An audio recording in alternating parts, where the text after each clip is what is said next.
This is a walnut tree. Ayan, buhay na buhay. May bunga, ayun oh.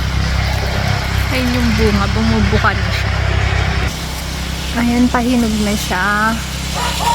Unti-unti na siyang nag-o-open. Ayan. Ayan, hinog.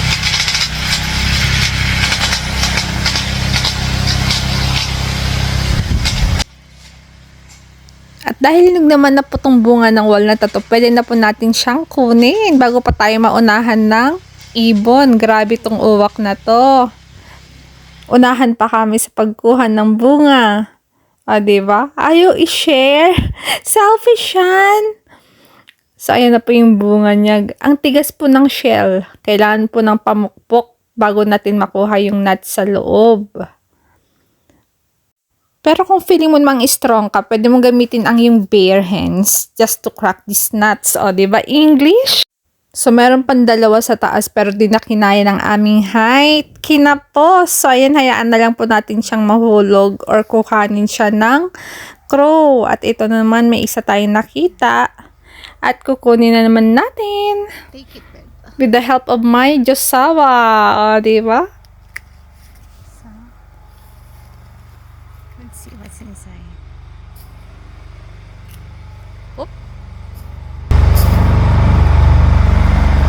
Another walnut for today's video. Look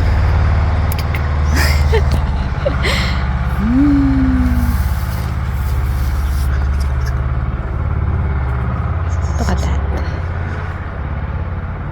At para makuha po natin yung nuts sa loob, kailangan po natin ng pamukpok dahil matigas po ang kanyang shell. Ganyan po ang itsura ng bunga. Mukha siyang brain sa loob ng shell. O, diba? Siyang balatan, tanggalin yung brown skin. Kasi nakakasamid yung brown skin nito pag hindi pa siya hinog. Pero pag ganito.